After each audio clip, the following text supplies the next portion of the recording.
En este vídeo de programación y administración de redes, asignatura correspondiente al grado en Ingeniería Informática de la Universidad de Jaén, vamos a familiarizarnos con los fundamentos relativos a la programación con sockets. Comenzaremos introduciendo una serie de conceptos relativos al uso de sockets para establecer comunicaciones a través de red con los protocolos TCP y UDP. Posteriormente pondremos en práctica este conocimiento desarrollando un cliente y un servidor tanto TCP como UDP.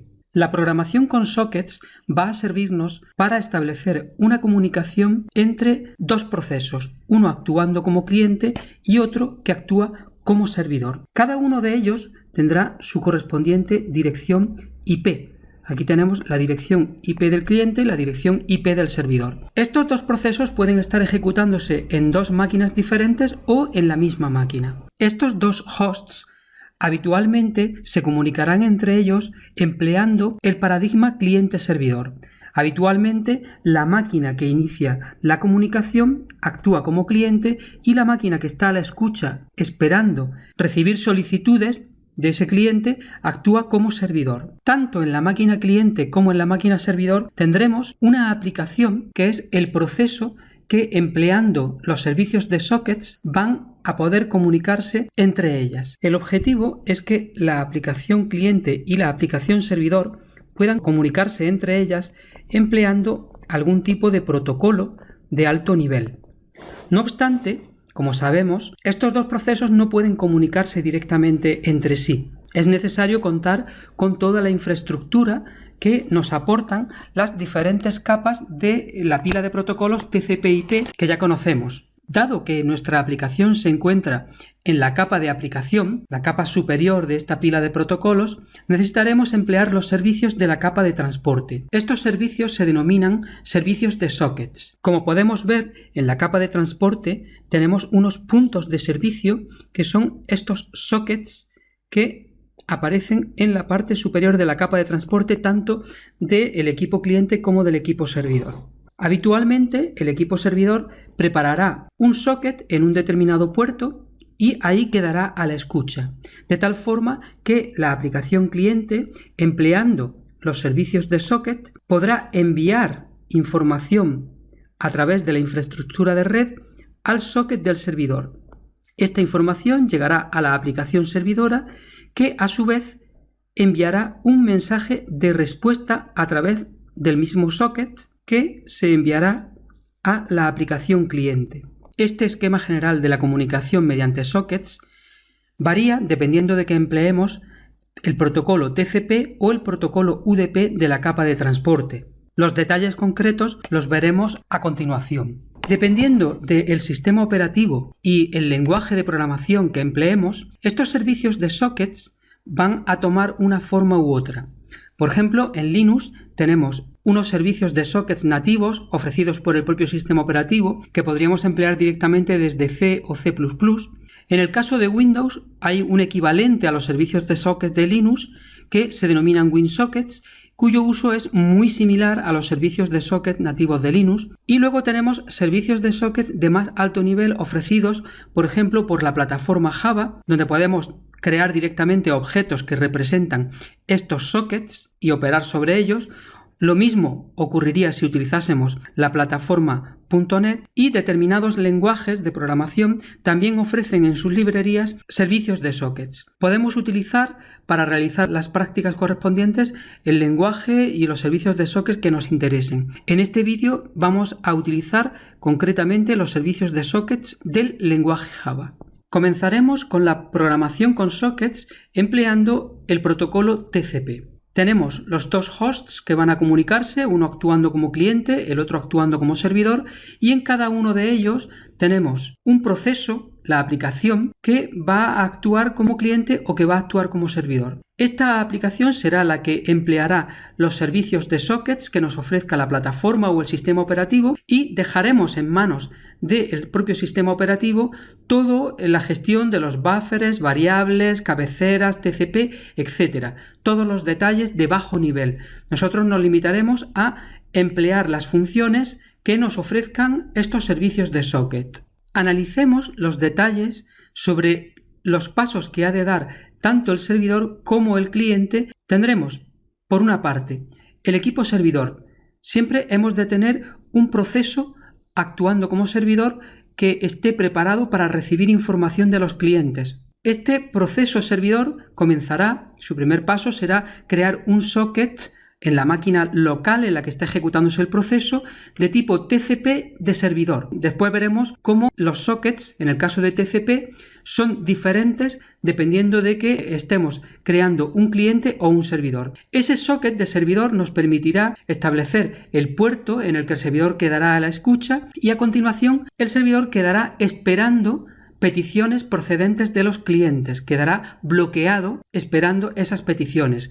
Cada vez que reciba una petición, se atenderá esa petición, habitualmente recogiendo la información que envíe el cliente y devolviendo la respuesta que corresponda, y se volvería al tercer paso, quedando a la espera de una nueva solicitud por parte de un cliente. Estos serían los pasos del servidor. Veamos ahora cuáles serían los pasos a implementar en el cliente. El cliente habitualmente tendrá que crear un socket local en la máquina en la que está ejecutándose esta aplicación cliente de tipo TCP de cliente. A continuación, debe indicar la dirección IP y el puerto en el que está escuchando el proceso servidor. El cliente debe conocer estos datos, debe obtener la dirección IP de alguna manera y el puerto en el que está ejecutándose el servidor. Una vez hecha esta configuración, activará la conexión con el servidor. En ese momento se establece la conexión TCP entre ambos procesos y puede enviar y recibir información a través de esa conexión hasta que finalice y cierre dicha conexión. Veamos con algo más de detalle cuál sería esta secuencia de pasos ayudándonos de un cronograma. Tenemos a la izquierda el servidor ejecutándose en la dirección IP hosted y a la derecha tenemos un cliente que quiere comunicarse con dicho servidor. Lo primero que ocurre es que este servidor, antes de poder recibir peticiones de ningún cliente, tiene que crear un socket en un puerto determinado al que hemos denominado aquí X para recibir solicitudes.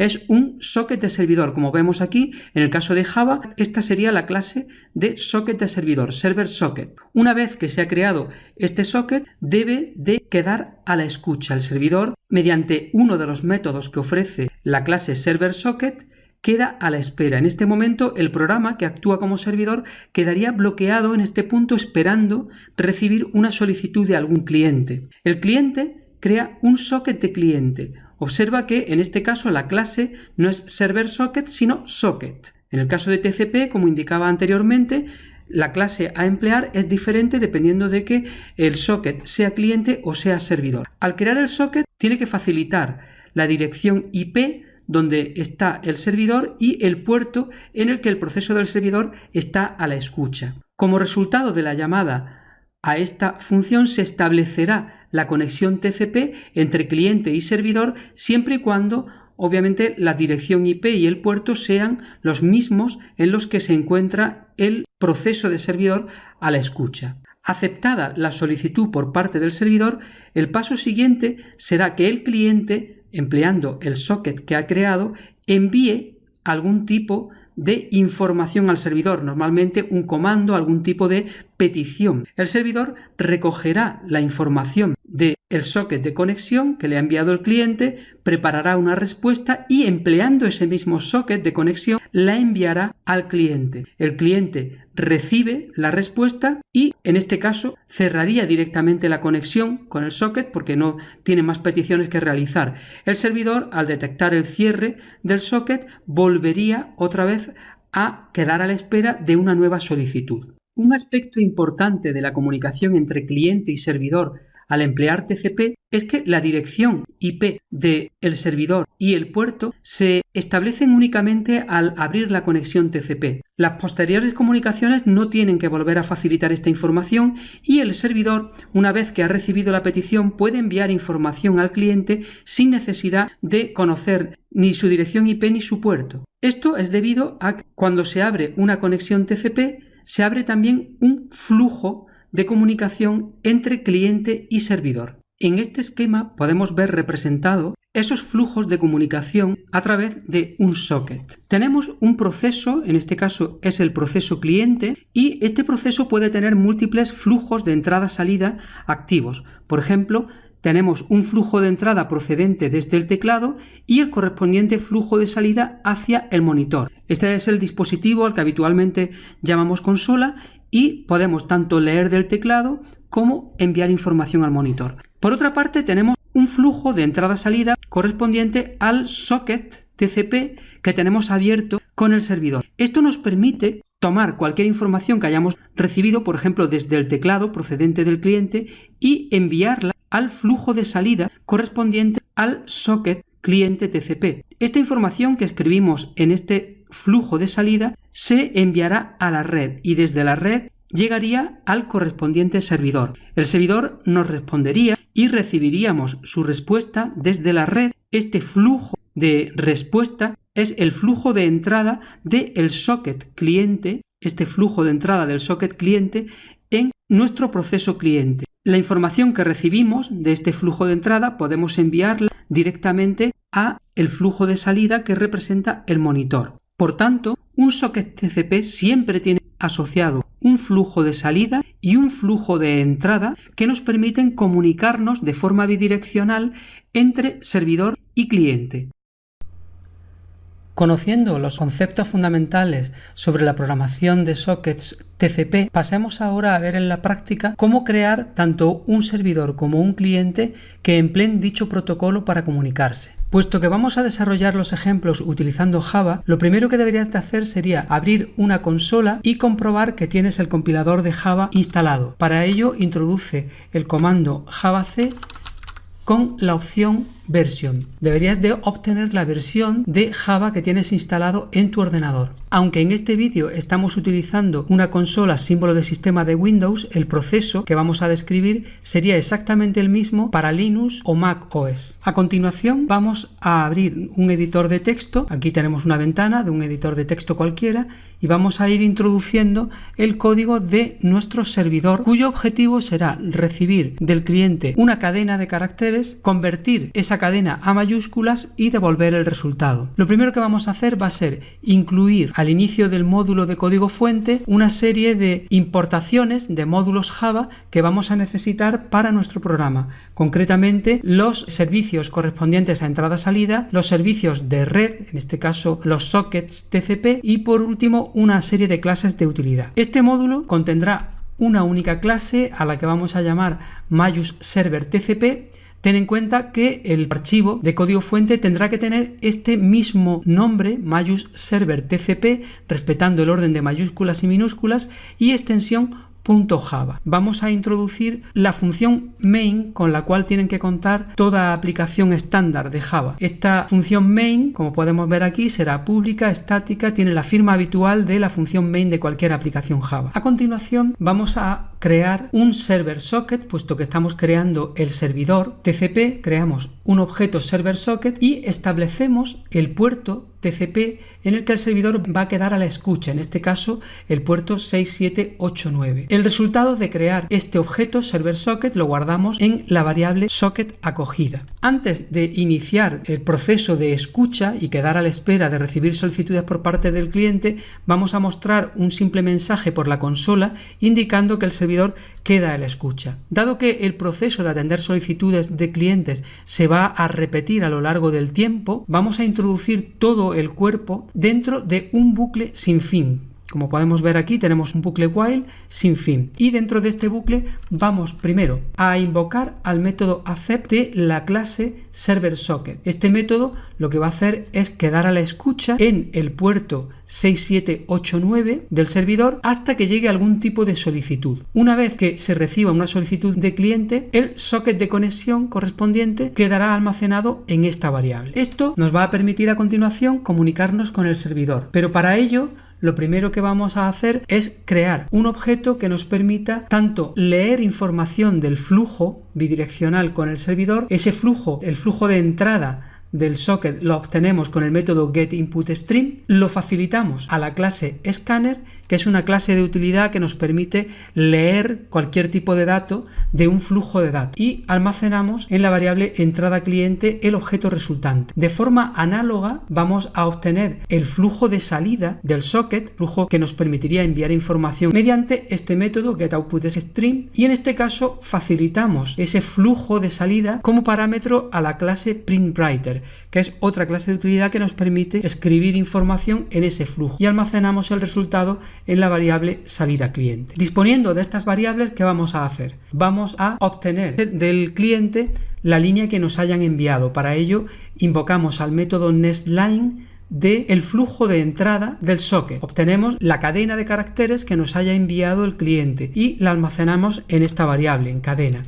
A continuación tomamos esa cadena, la convertimos a mayúsculas y la enviamos mediante este método println, la enviamos de vuelta al cliente. Observa que la comunicación con el flujo de entrada-salida del socket TCP es muy similar a la que tenemos con la entrada-salida de cualquier otro elemento en Java. Una vez que hemos enviado el resultado, vamos a invocar a este método para provocar la salida de toda la información que haya almacenada en los buffers de TCP, y finalmente cerramos el socket de conexión, y puesto que estamos en un bucle continuo, se volverá al inicio y se volverá a invocar al método accept, quedando a la espera de una nueva petición de un nuevo cliente. Teniendo nuestro servidor terminado de implementar, vamos a volver a la consola del sistema y vamos a proceder a compilarlo. Invocamos al compilador facilitándole el nombre del módulo fuente donde está el código, en este caso MyUserverTCP.java. Procedemos a compilar y no tenemos ninguna salida, lo cual indica que no hay ningún error. El servidor está preparado. Para comunicarnos con el servidor cuyo desarrollo acabamos de terminar, necesitamos un cliente que se comunique con él. Por ello vamos a abrir un nuevo archivo en blanco para crear este cliente Java que invoque al servidor. En este módulo primero tenemos las tres mismas importaciones que en el caso del servidor para acceder a los servicios de entrada, salida y de red, y a continuación vamos a crear una clase que en este caso en lugar de MyUserver se va a denominar MyUseClient, con la misma función principal que en el caso anterior. Recuerda que el archivo ha de llamarse MyUseClientTCP.java. En el cuerpo de esta función lo primero que vamos a hacer es utilizar la entrada estándar del sistema, la consola, que en este caso equivale al teclado, para crear un objeto escáner y leer una línea de la consola. Simplemente vamos a solicitar al usuario que introduzca una cadena de caracteres por la consola y vamos a guardarla dentro de esta variable, frase. La utilizaremos a continuación para enviarla al servidor. Una vez que tenemos esa información ya en nuestro poder, vamos a proceder a crear la conexión con el servidor. Para ello crearemos un objeto de la clase socket y facilitaremos tanto el nombre del servidor o dirección IP donde está el servidor y su puerto.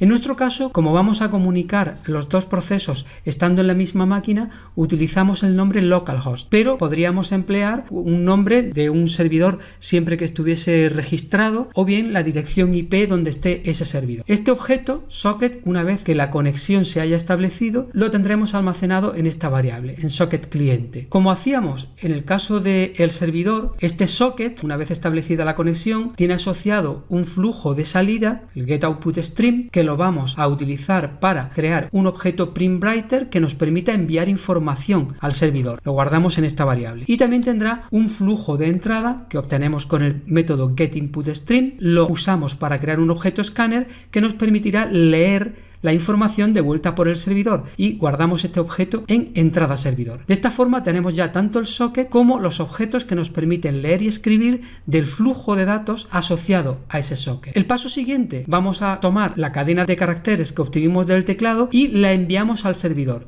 Utilizamos, al igual que hacíamos en el servidor, el método println y provocamos la escritura de los buffers para que se envíe esa información al servidor. Una vez que el servidor la reciba, la procesará y devolverá la respuesta, y obtenemos esa respuesta mediante el método nestLine del objeto que está asociado al flujo de entrada. Aquí en esta variable, frase modificada, se quedará la cadena de caracteres recibida del servidor. Finalmente, lo que hacemos es cerrar la conexión con el servidor y esta cadena modificada que hemos obtenido la mostramos por la consola. Una vez terminada la implementación de nuestro cliente, vamos a proceder a compilarlo y comprobar que no hay ningún problema con el mismo. Tenemos el cliente también compilado sin problema. Para comprobar el funcionamiento de este servidor y este cliente, la forma más sencilla, utilizando una sola máquina, es abrir una segunda consola, una segunda línea de comandos que actuaría como segundo ordenador. Vamos a utilizar la primera consola para poner en marcha el servidor. En este caso, invocamos a Java para ejecutar e introducimos el nombre de la clase de nuestro servidor. El servidor se queda a la escucha, como podemos ver, y utilizando la segunda ventana vamos a ejecutar el cliente. Invocamos a la clase del cliente. El cliente, al ejecutarlo, queda esperando a que introduzcamos una cadena de caracteres. Introducimos una cadena de caracteres y al pulsar intro la enviamos al servidor y vemos cómo recibimos la respuesta, que en este caso es la misma cadena convertida a mayúsculas. Podemos ver, por tanto, que el servidor está en funcionamiento, puesto que es el punto en el cual se convertía la cadena recibida a mayúsculas, y que el cliente puede comunicarse con él sin ningún problema.